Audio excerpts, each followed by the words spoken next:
TVC Basse-Lièvre est fier de s'associer à InMedia, l'info de la Basse-Lièvre, pour vous présenter TVC Info.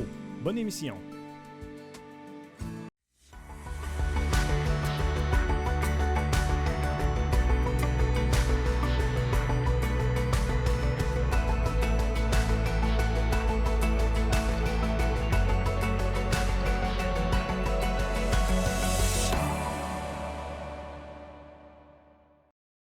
Bonjour tout le monde, mon nom est Floralie Adam et cette semaine, 17 novembre 2021, on discute d'enjeux liés à l'électricité dans la MRC Papineau.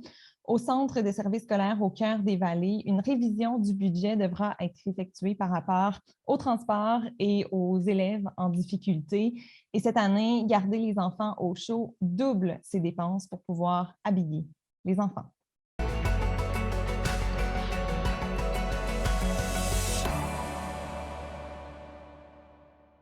Aux actualités cette semaine, d'abord, il semble y avoir des problèmes, des enjeux importants liés à l'électricité dans le secteur de Val-des-Bois. Yannick Boursier, qu'est-ce qu'il y en est de la situation? Oui, bien effectivement, on entend beaucoup de commentaires et on voit aussi beaucoup passer de messages sur les médias sociaux depuis plusieurs semaines et même des mois concernant des problèmes d'électricité. Donc, on a voulu s'intéresser à ce sujet-là. Et effectivement, il y a certains enjeux du côté de Val-des-Bois au point que la municipalité a contacté Hydro-Québec pour parler de la situation, pour voir qu'est-ce qui pouvait être fait. On parle qu'il y a des pannes fréquentes, pas très longues, mais fréquentes. Donc, ça dérange beaucoup les citoyens parce que, bon, quand il manque d'électricité, ça a un impact sur les appareils et tout. Et donc, c'est des pannes fréquentes qu'on ne connaît pas pourquoi, parce que ce n'est pas des pannes qui sont toujours liées à la température, parce que oui, c'est des choses qui arrivent. Donc, on essaie de trouver la solution, on essaie de savoir pourquoi. Donc, des discussions vont avoir lieu avec Hydro-Québec pour voir c'est quoi la situation. Puis qu'est-ce que Hydro-Québec compte faire dans ce contexte-là? Parce qu'on parle justement de pannes là, qui peuvent être plusieurs fois par semaine, là, même là. Des courtes, mais plusieurs fois par semaine. Bien, il n'y a pas énormément de choses présentement qui peuvent être faites. Un des éléments que du côté d'Hydro-Québec, on nous dit, c'est que la majorité des pannes qu'il y a sur le réseau dans la MRC de Papineau, on parle au complet de la MRC de Papineau, on parle d'à peu près 64 des pannes qui sont liées à la végétation. Donc, on sait que c'est un secteur rural, les fils électriques sont proches des arbres, donc il peut y avoir des arbres, des branches qui cassent des fils et tout ça. Donc, qu'est-ce qu'on peut faire de ce côté-là? C'est faire des mesures pour essayer d'enlever la végétation proche des lignes. Il y a des choses qui sont prévues de ce côté-là. Il y a d'ailleurs des rencontres. Il y a déjà eu des rencontres ou des discussions plutôt entre le maire de Val-des-Bois, M. Montpetit, et des gens d'Hydro-Québec pour parler de la situation. Et il va y en avoir d'autres pour voir quelles mesures peuvent être faites pour essayer d'améliorer la situation de ce côté-là. Mais sinon, en ce moment, il n'y a pas grand-chose. Dans le futur, il va peut-être avoir un projet qui va venir aider. Oui, c'est quoi ce projet-là? C'est un projet d'envergure là, quand même là, qui pourrait pas mal aider Val-des-Bois, en fait. Oui, bien c'est ça. On sait que du côté de Val-des-Bois, il y a un poste pour l'électricité qui est le poste La Lièvre, qui est là depuis des années. Ce poste-là est branché sur la centrale iFalls qui appartient à Volugen. Donc, la difficulté qu'il y a présentement, c'est que cette centrale-là ne fournit pas assez d'électricité pour certains moments, là, les heures de pointe notamment. Donc, ça a un impact parce qu'à ce moment-là, l'électricité doit venir de Buckingham. Beaucoup plus long, beaucoup plus loin et beaucoup plus de risques de problèmes là, sur les lignes de transport. Donc, qu'est-ce que Hydro-Québec a lancé comme projet l'année dernière? C'était de faire un nouveau poste du côté pour combler ce secteur-là. Le poste, donc, va être déménagé, on vient de prendre la décision, va être déménagé du côté de Val-des-Monts et il va être complètement il va être fourni par une ligne qui se rendait jusqu'à Val-des-Bois de 120 kV. Donc, ça va être une ligne de distribution beaucoup plus solide. Et du côté de Val-des-Monts, le poste, après ça, va faire la distribution, que ce soit du côté de Val-des-Bois, de Beaumune, entre autres. Et on s'attend à ce que ça soit beaucoup plus efficace pour offrir l'électricité aux gens dans ce secteur-là. Par contre, il va falloir attendre un peu parce qu'on ne s'attend pas à de la construction avant 2023-2024. Donc, encore quelques années avant de voir la construction de ce côté-là.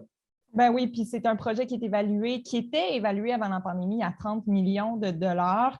va falloir voir, là, par contre, là, quel sera le prix maintenant, tel qu'on connaît avec les augmentations des coûts dans la construction à suivre. Mais on espère que d'ici 2023-2024, il y aura des solutions avant cette nouvelle centrale hydroélectrique.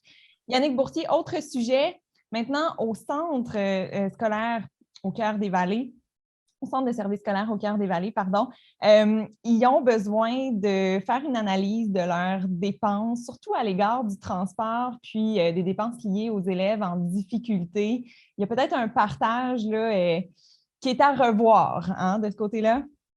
Oui, bien effectivement, lors du dernier conseil d'administration, le CSSCV, pour le dire rapidement, a donné un mandat à 3 comités de revoir ce partage-là, soit le comité de parents, le comité de répartition des dépenses et le comité HDEA, donc le comité qui s'occupe des élèves handicapés ou en difficulté d'apprentissage.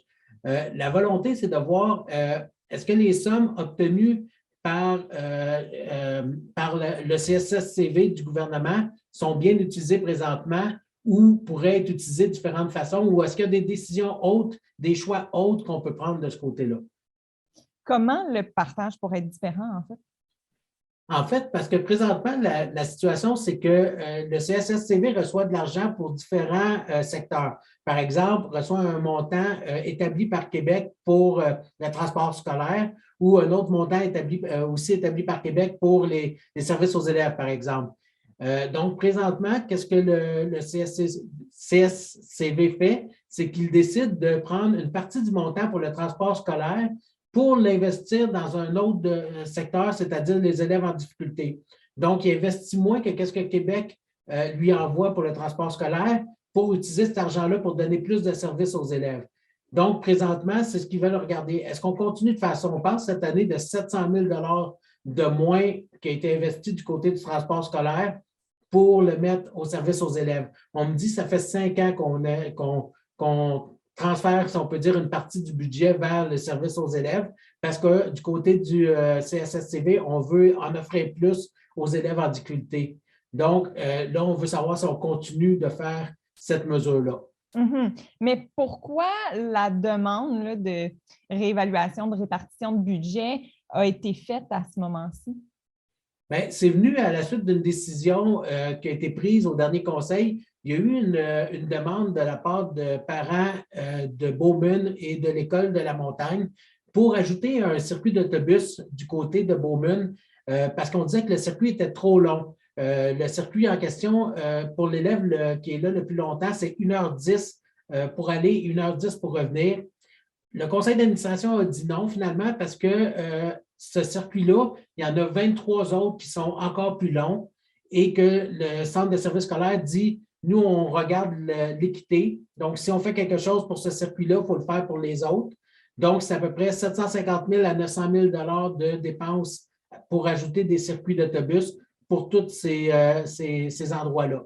Donc, ils ont dit non pour la demande pour cette année, mais c'est là qu'ils ont donné le mandat aux 3 comités de regarder est-ce qu'on devrait revoir la façon de faire pour ce partage des finances-là. Mm-hmm. Alors, peut-être que ça se fera de façon différente. Yannick Boursier, maintenant, on va reparler de la résidence de soins palliatifs Le Monarque qui est en construction parce que cette résidence vient d'avoir à nouveau de l'aide des Chevaliers de Colomb de Buckingham. Oui, bien, il y avait déjà eu un montant de 10 000 en provenance de la vente des affiches de papillons que vous voyez sûrement à plusieurs endroits dans la région. Donc, les Chevaliers de Colomb ont remis un montant total, encore une fois, en fin de semaine, de 38 000 Donc, ça comprend les 10 000 qui avaient déjà été donnés et un autre 28 000 qui a été donné donc pour la résidence Le Monarque, grâce simplement à la vente de ces affiches de papillons-là, qui sont extrêmement populaires, je peux vous le dire. Et on me disait du côté du Monarque là, que c'est pas juste populaire au niveau de l'argent, c'est aussi populaire au niveau de la visibilité parce qu'ils ont eu énormément de messages de gens autant au niveau de connaître les soins que aussi des gens qui ont voulu s'impliquer dans le projet. Mm-hmm. Par contre, là, en fin de semaine, la fin de semaine dernière, il y a eu un bingo-ton des Chevaliers de Colomb. Ça a permis d'amasser encore plus de fonds. Oui, bien c'est ça. Ils ont remis un autre montant. Ce dimanche aussi, ils font ça une fois par année, les Chevaliers de Colomb, un bingoton pour un événement spécial. Donc, ils ont remis un montant de 5 000 à la suite de ce bingoton-là, toujours au Monarque. Ça s'ajoute à un autre 10 000 qui avait été donné aussi plus tôt cette année grâce au bingo qu'ils font tous les jeudis. Donc, 15 000 en tout. Cet argent-là, ça fait partie d'un montant que les Chevaliers de Colomb s'étaient engagés à donner 10 000 sur 5 ans pour le Monarque, mais à cause de la pandémie, ils ont manqué une année, donc ils ont essayé de donner un peu plus cette année et ils vont essayer de donner un peu plus l'an prochain pour rattraper. Donc, en tout, ça va faire 50 000 donc pour la maison de soins palliatifs là, qui est en construction du côté de Plaisance. Oui, qui est en construction et ça avance. La fondation devrait être terminée puis devrait pouvoir faire les travaux intérieurs cet hiver. Et Yannick Bourtier, en terminant, il y a eu une mise au point qui a été faite pour la campagne Garder les enfants au chaud la semaine dernière parce que, elle est faite en grand, cette campagne, cette année, là. Comment ça diffère exactement cette année, cette campagne? Bien, ils avaient déjà annoncé, c'est la campagne qui permet d'habiller avec des habits de neige neufs des enfants dans le besoin. Donc, ils avaient déjà annoncé qu'ils allaient habiller de la tête aux pieds cette année, donc en mitaines, tuques et des bottes aussi. Et c'est la nouveauté cette année, c'est vraiment des bottes de qualité. Ils ont fait des achats. Ça coûte énormément d'argent. On a parlé on était rendu à 30 000 de dépenses pour l'organisme, alors qu'au départ, on avait un budget d'à peu près 16 000 mais on a voulu vraiment offrir quelque chose de qualité parce qu'en plus, les coûts ont augmenté beaucoup. Donc, c'est dur pour les familles d'avoir l'argent pour acheter des bottes ou acheter des habits de neige. Donc, 30 000 d'amassés. On nous dit qu'il nous manque à peu près encore 6 500 pour pouvoir réussir à finaliser le budget là, à la suite de ces dépenses-là. Donc, on espère encore pouvoir amasser des sous. On attendait encore des dons là, de certains commanditaires et du public. Le public est toujours invité aussi à donner s'ils veulent. Bien sûr, et pour ça, vous n'avez qu'à appeler la Maison de la famille Vallée de la Lièvre. Yannick Boursier, merci beaucoup. À bientôt. Merci.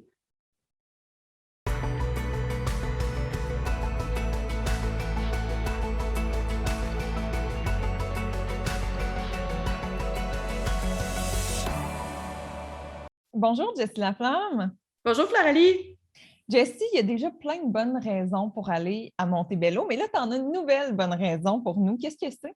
C'est le marché de Noël de Montebello, le premier qui va se dérouler non pas sur une fin de semaine, mais bien sur 2. Donc, du 3 au 5 et du 10 au 12 décembre, il va y avoir une quarantaine de producteurs, d'artisans sur place.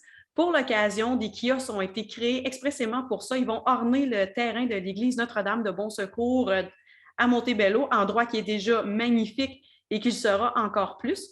Donc, on pourra déguster sur place des produits des producteurs locaux et le choix des artisans a été vraiment trié sur le volet pour assurer une qualité.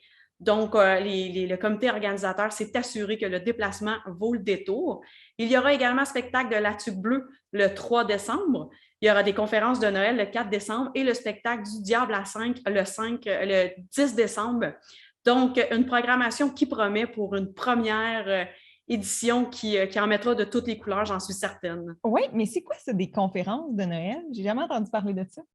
Bien, en fait, c'est des conférences qui expliquent un peu l'historique de Noël, tout ce que ça implique finalement. Mais donc, pour en savoir plus, je vous conseille d'y aller, de vous inscrire. Oui, absolument. Jessie, il y a aussi d'autres marchés de Noël qui s'en viennent. Un petit rappel, là. Oui, un petit rappel, le 27 et 28 novembre, ça se déroule du côté du centre communautaire de Val-des-Bois. Donc, on y retrouvera différents producteurs, différents artisans. Il y a aussi pour une première fois à Boileau, donc le 4 décembre, c'est une première. Il y aura des kiosques d'artisans sur place. Il y aura aussi une cantine avec des plats traditionnels de Noël, dont du caribou, des culs de castor, de la tourtière. Il y aura l'illumination du sapin de Noël vers 18h et évidemment la visite du Père Noël. Et le tout se déroule du côté du parc municipal de Boileau. Jessie, si par exemple, par contre, on n'a pas la chance d'aller dans des marchés de Noël, même s'il y en a plusieurs, peut-être que la fin de semaine, ça nous adonne moins. il y a une autre option qui s'offre à nous, les boutiques, des boutiques oui. plus spécialisées peut-être dans la petite nation. Lesquelles tu aurais à nous suggérer, toi? Ah, j'en aurais tellement plusieurs, mais j'aurais tendance à y aller avec un incontournable étant donné que c'est Noël et c'est la destination de Noël. C'est une boutique située à Ripon sur la rue du Rivage qui met de l'avant Noël. C'est ouvert toute l'année, mais là, évidemment, ça bat son plein à ce temps-ci. Et c'est un décor totalement féerique. C'est 25 artisans qui créent des œuvres expressément pour Noël. Certaines collections sont vendues seulement à cette boutique. Et il y a aussi plusieurs activités organisées par la destination de Noël. D'ailleurs, petit rappel, Salon des métiers d'art de Ripon qui se déroule en fin de semaine. Eh bien, 20-21 novembre. Ça se déroulera du côté de la destination de Noël aussi avec différents ateliers. La boutique, évidemment, sera toujours disponible pour la visiter, mais il y aura aussi des ateliers de décoration de boules de Noël, la visite, en fait, l'atelier d'écriture au Père Noël, des repas spéciaux de Noël. Donc, tout ça se déroule du côté de Ripon. En plus, évidemment, pour le 20-21 novembre, où le centre communautaire sera rempli d'artistes et les producteurs seront du côté du marché public de Ripon. Donc, une belle fin de semaine qui promet. Oui. Du côté de Ripon, il y a aussi une autre boutique qui ouvre, je pense, ses portes là, particulièrement pour le temps de Noël. C'est la Galerie d'art Solar. Oui, c'est l'artiste céramiste Michel Lemire. Bien, en fait, c'est une artiste multidisciplinaire car elle touche à plusieurs aspects, dont la céramique, mais aussi elle va avec la joaillerie, donc elle fait des bijoux. Et elle fait une exposition qui est présent contemporain, qui se déroule du 25 novembre à partir de midi jusqu'au mois de décembre, jusqu'au 19 décembre plus précisément. Donc, il y a possibilité d'aller visiter la boutique sur place, mais aussi en ligne. Il y aura des œuvres spéciales qui seront mises en vente. Et elle marie, dans le fond, la porcelaine, la pierre, le bronze, l'argent et l'or. Donc, une artiste vraiment à découvrir, là, un incontournable du côté de Ripon. À Chénéville, maintenant, la fabrique artisanale, qu'est-ce que c'est ça? En fait, là, c'est une boutique, c'est un marché de Noël à l'année. C'est assez incroyable. C'est une boutique très colorée. Juste voir la façade, ça vaut la peine quand même. Et c'est 35 artistes qui sont mis de l'avant. On parle entre autres là, de la savonnerie La Flâneuse, qui est des produits faits à partir de lait d'âne, qui a plusieurs vertus et qui est utilisé depuis le temps de Cléopâtre quand même.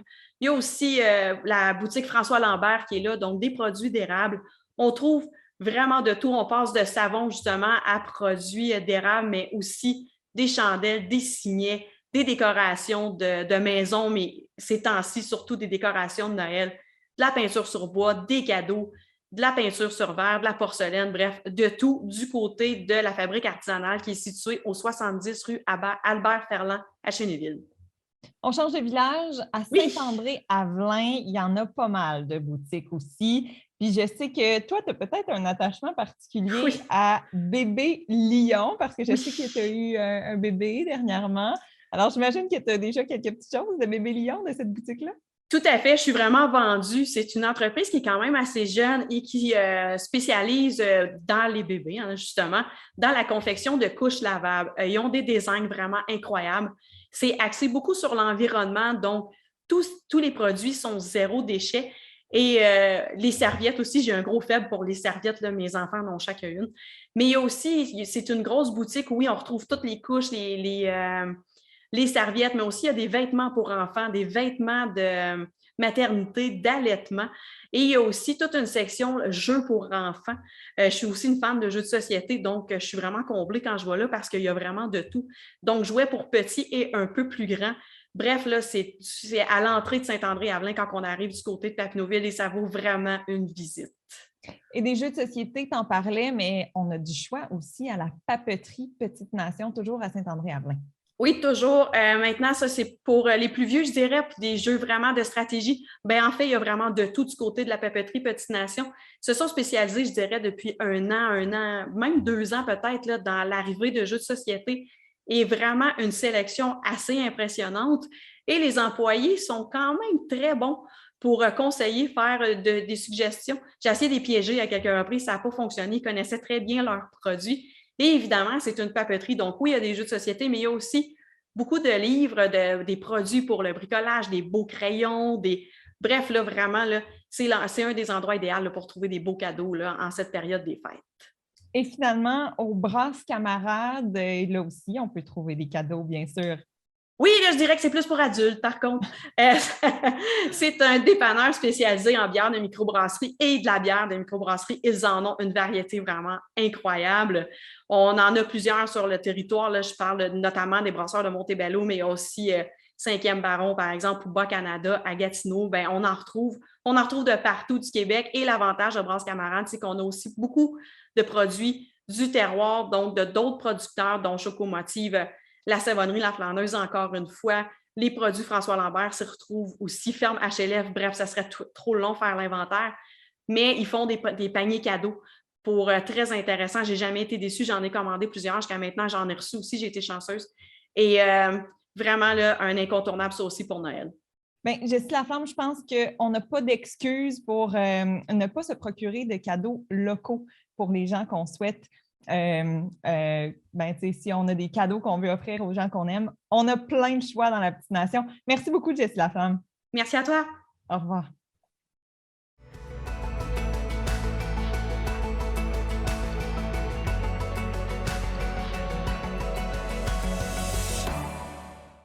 Bonjour, Daniel Lafortune. Bonjour, Floralie. Daniel Lafortune, cette semaine, 2 films que tu nous critiques. D'abord, Une révision, c'est un film québécois. Oui, de Catherine Terrien, jeune cinéaste, comme il y en a beaucoup au Québec, des jeunes qui réalisent de très beaux films. C'est l'histoire d'Étienne. Étienne, c'est un prof de philo au cégep, tu as connu ça. C'est un prof très passionné et avec ses élèves, il leur inculque, dans une certaine mesure, avec beaucoup de délicatesse, la passion qu'il a pour la philosophie. Et lorsqu'ils font des travaux, ils se doivent de faire des travaux dans un cadre. Et ce cadre-là va être une source de conflit. Je m'explique. Le prof a décidé que non, on n'avait pas le droit de toucher à la religion. C'est quelque chose qui est très actuel. Et il y a une de ses élèves les plus brillantes, Nassira, qui est d'origine arabe, avec un nom comme celui-là. Eh bien, elle a fait une critique de Spinoza magnifique, sauf qu'elle a fait une petite incartade en citant le Coran. Alors ça va amener un petit peu une correction, une évaluation qui ne sera pas en mesure de faire passer la jeune fille. Parce qu'elle n'a pas respecté le cadre, en fait. Absolument qui pas. était de ne pas parler de religion. Absolument. Et voilà, finalement, cette jeune Nassira va se plaindre et va aller plus loin que ça, va aller au conseil de l'établissement collégial pour faire demander une révision. Et ce prof-là a déjà eu une incartade antérieure et voilà, il est un petit peu entre 2 rails. Va-t-il tomber d'un côté ou de l'autre? Eh bien, il doit, en fait, rencontrer toute l'équipe École du Cégep pour en arriver à une révision possible. Je ne vous dis pas s'il va en avoir une ou pas, c'est à vous d'aller le voir au cinéma. Cependant, je voudrais parler un peu plus du jeu. Étienne, c'est Patrice Robitaille qui joue un petit peu contre-emploi et dans ce rôle-là, il est brillant, tout comme Nassira, qui est joué par Nour Belkiria, qui est une jeune montréalaise d'origine arabe qui, elle pète l'écran.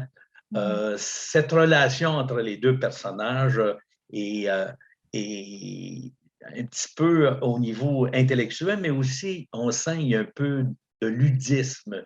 Il y a un amour entre les 2 qui ne sera jamais, en fait, divulgué. Alors, c'est un très bon film. Allez voir. J'ai donné la note de 7,5 sur 10. OK. 7,5 sur 10 à aller voir puisqu'il est encore à l'affiche dans oui, il est encore à cinéma. Et deuxième film, maintenant, Spencer, film Spencer, britannique. oui. Cette Spencer, fois-ci. c'est un film, tu as dit britannique, oui, mais c'est une collaboration avec les États-Unis, avec l'Allemagne et avec le Chili. Pourquoi le Chili? C'est que le réalisateur, Pablo Larraín, c'est lui qui va en fait montrer que ce mariage entre Diana Spencer et le prince Charles, ça bat de l'aile. C'est devenu de plus en plus boiteux. Et on est à la période des fêtes, en 1991, et derrière les murs de cet immense château-là, ben, il se passe des choses. Si on, un peu comme Pablo Larraín, ce qu'il a fait, il nous montre un petit peu sa vision de ce qui a pu se passer dans cette période des fêtes-là, qui est très douloureuse pour Diana, puisqu'on a des rumeurs de Charles et de sa maîtresse. La caméra est vraiment axée sur Diana Spencer, c'est son nom de famille. Elle a été élevée à côté de ce château de Sandringham, un château magnifique dans la campagne anglaise. Mais ce qui est intéressant, c'est de voir comment elle est étouffée dans ce château-là. Tous ces costumes qui sont magnifiques, par période de la journée, elle doit se changer. Elle en a marre et sa seule retraite, c'est ses 2 fils. Et son autre retraite, c'est sa femme, bon, pas sa femme de ménage, mais sa femme, son aide habilleuse. Et elle a un petit peu une relation amitié avec elle. Et le jeu de ce film, le scénario? Le scénario, il est magnifique. Je parlais du vieux physique. Les costumes sont resplendissants. Et le jeu de Kristen Stewart, cette actrice britannique, qui joue Diana. Moi, je pense qu'elle va être oscarisable. Sinon, elle devrait mériter. Elle est tout simplement magnifique dans le jeu, mais on ne la voit même pas jouer parce que Diana, c'est elle. Alors, c'est un film plein de douceur, plein de tendresse, et aussi on se sent un petit peu privilégié de rentrer dans ce château-là. Combien tu lui donnes? Moi, j'ai donné 8 sur 10 à ce film. Daniel Lafortune, merci pour tes critiques, ça nous éclaire toujours. Alors, à bientôt. À bientôt et merci à vous d'avoir été à l'écoute de cette autre édition de TVC Info. Je vous invite à vous abonner à notre page Facebook et à aller voir nos émissions sur YouTube si ce n'est pas encore fait. Au revoir, à bientôt.